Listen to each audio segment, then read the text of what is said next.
Gelayo Tavares, présidente. Camarade président, J'espère que je prononce bien. C'est un honneur d'être là donc à la célébration du 80e anniversaire de la victoire de la Grande Guerre. Et je tenais donc à vous féliciter et vous remercier donc pour cette invitation qui est un symbole pour nous. Et au cours donc de ma présence ici, je dois avouer que j'ai appris beaucoup de leçons.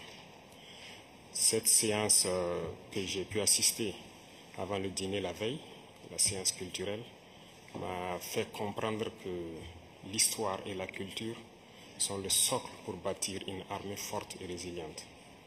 Nous avons pu voir ensemble tous les sacrifices que le peuple soviétique a consenti pour que nous soyons dans un monde libre aujourd'hui.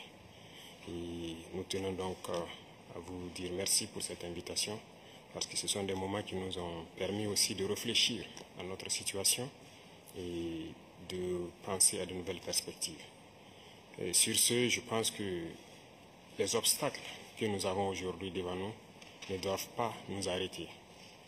Et les obstacles sont une bonne chose en quelque sorte que nous devons surmonter. La preuve, je pense qu'avec toutes les sanctions contre la Russie depuis un certain temps, la Russie arrive à développer un mécanisme interne qui lui place donc au devant de la scène internationale. Et nous prenons bonne note de ces leçons que nous avons donc apprises ici.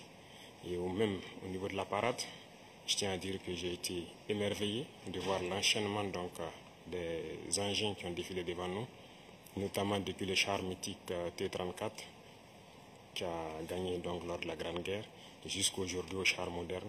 Combien donc l'armée russe s'est modernisée, combien la technologie donc a participé à renforcer cette armée. Et dans ce cadre, nous souhaitons que la coopération que nous avons puisse se renforcer de façon exponentielle. Je vous remercie déjà pour tout ce qui est fait pour nous, notamment ces bourses d'études qui sont octroyées au Burkina et qui vont s'accroître.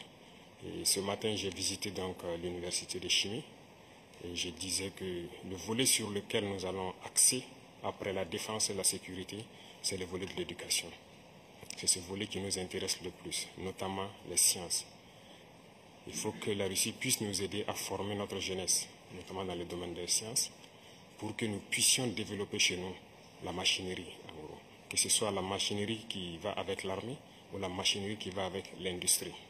Parce que c'est à ce seul prix que nous pourrons nous développer au sein de l'Afrique. La guerre qui nous est imposée aujourd'hui, nous pensons que ce n'est qu'une manifestation aussi du nazisme. Parce que le terrorisme qui est là aujourd'hui n'est pas du terrorisme, c'est de l'impérialisme. Ce sont nos terres qui intéressent ceux qui nous combattent. Et donc, finir avec cette guerre, avoir une armée forte et lancer le développement de notre patrie, telle est l'essence donc de notre combat. Et nous comptons sur vous pour surtout former nos cadres. Parce que la coopération, telle qu'on le dit, très souvent en Afrique, on aime avoir beaucoup de demandes. Nous savons que vous êtes dans une opération militaire spéciale. Nous comprenons tous les défis qu'il y a. Et le lendemain, qui est incertain pour le monde entier, nous pouvons comprendre ça. Donc nous ne serons pas là peut-être à demander beaucoup de choses, à demander de l'aide ou quoi que ce soit. Mais l'aide que vous pouvez nous octroyer, c'est surtout ce transfert de connaissances que nous voulons. Et donc nous souhaitons avoir plus de bourses et voir dans quelle perspective nous pouvons nous-mêmes donner des bourses à nos étudiants pour étudier ici. Et dans un troisième temps, comment est-ce que les universités ici peuvent se dupliquer au Burkina Faso, notamment celles que j'ai visitées. Et aussi, il y a beaucoup d'autres universités dans le domaine des sciences. Comment on peut les dupliquer au Burkina Faso avec tous les laboratoires nécessaires qu'il faut pour former de manière pratique nos jeunes et que nous puissions être donc au cœur de notre propre développement.